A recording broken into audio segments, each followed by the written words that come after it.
an independent analysis of European defense capabilities and strategic policy. The selection of Saab by the U.S. Missile Defense Agency to assist in defining the future of American national air defense architecture represents a significant deviation. It suggests that the insular nature of the American defense industrial base is being forced to adapt to a new threat environment, one where mass and kinetic power alone are no longer sufficient guarantees of security. For an observer of Swedish defense policy, this engagement is less about a commercial victory and more about the validation of a specific doctrinal approach to sensor technology. The contract indicates a deeper structural recognition. It suggests that the capability gaps currently plaguing the U.S. military infrastructure align precisely with the operational solutions the Swedish armed forces have spent decades refining, specifically, and in the detection and tracking of low-observable, low-flying threats. At the core of this industrial convergence is a fundamental difference in how air defense has been conceptualized on opposite sides of the Atlantic. The American approach has historically favored large, high-power, static arrays designed to track ballistic trajectories entering from the upper atmosphere. This logic was dictated by the strategic necessity of countering intercontinental threats. In contrast, Swedish doctrine was prioritized by mobility, intermittency, and the ability to discern targets against intense background clutter. The integration of Saab into the U.S. program implies that the threat profile facing global powers has shifted downward, moving from the exosphere to the tree line. Cruise missiles and unmanned aerial systems operate in the clutter zone, where traditional high-altitude defense systems often struggle to distinguish a threat from environmental noise. From a technical standpoint, the inclusion of Swedish sensor algorithms highlights the maturation of specific technologies as strategic assets.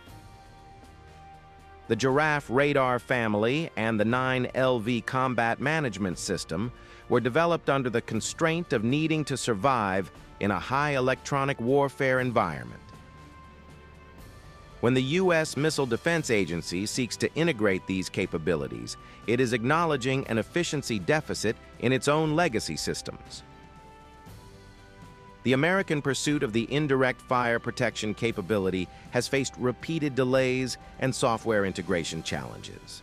And this suggests that the complexity of networking disparate sensors into a coherent image remains a formidable hurdle for larger, more compartmented defense organizations. However, this industrial integration introduces a complex set of trade-offs regarding technology transfer and sovereign industrial capacity.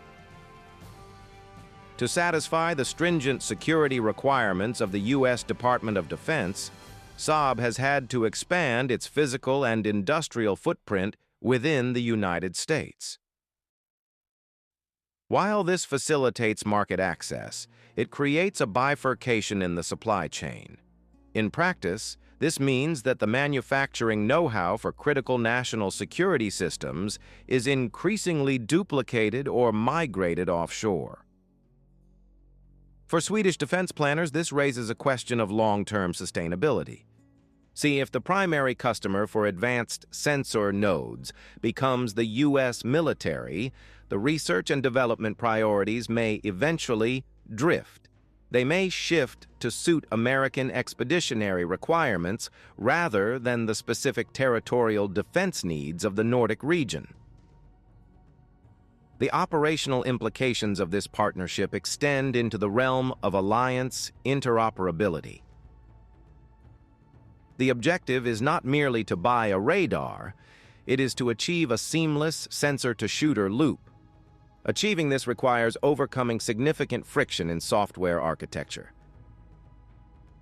The willingness of the Missile Defense Agency to undertake this complexity suggests that the operational need to close the gap in short-range air defense is acute enough to override the usual bureaucratic preference for purely domestic solutions.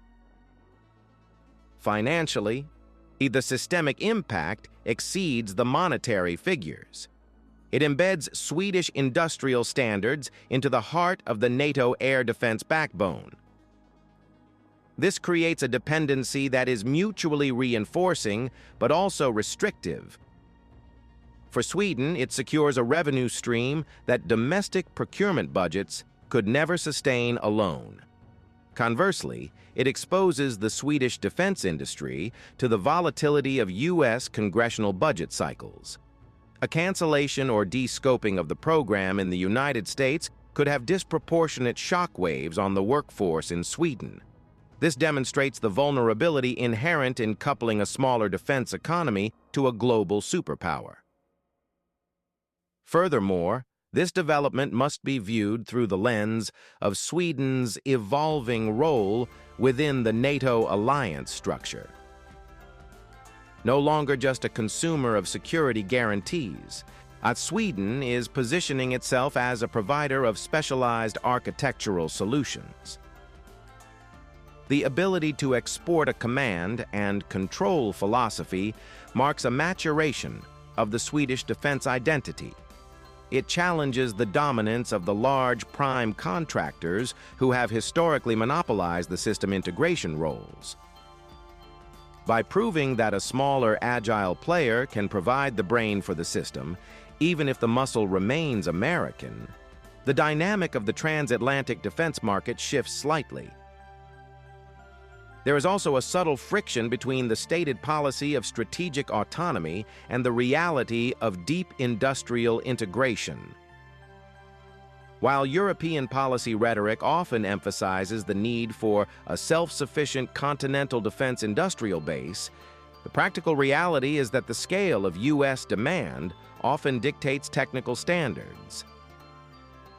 By aligning with the U.S. Missile Defense Agency, the trajectory of Swedish sensor development will inevitably be pulled into the orbit of American technical standards. This highlights a recurring tension in Swedish defense strategy: the need to balance European political commitments with the operational reality that the United States remains the primary guarantor of high-end military technological interoperability.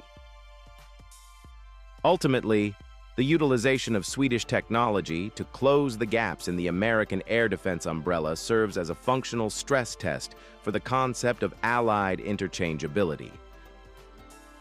It moves beyond the simplistic measurement of spending 2% of gross domestic product on defense and looks at the actual utility of the systems being procured. If the integration proves successful, it validates the argument that specialized, medium-sized powers can maintain a technological edge in niche areas. However, if the program succumbs to integration difficulties, it will serve as a cautionary case study on the limits of cross-border defense collaboration. The arrangement stands not as a finalized victory, but as an ongoing experiment in merging two distinct military-industrial cultures, testing whether the agility of the Swedish approach can survive and function within the massive gravity of the American defense apparatus.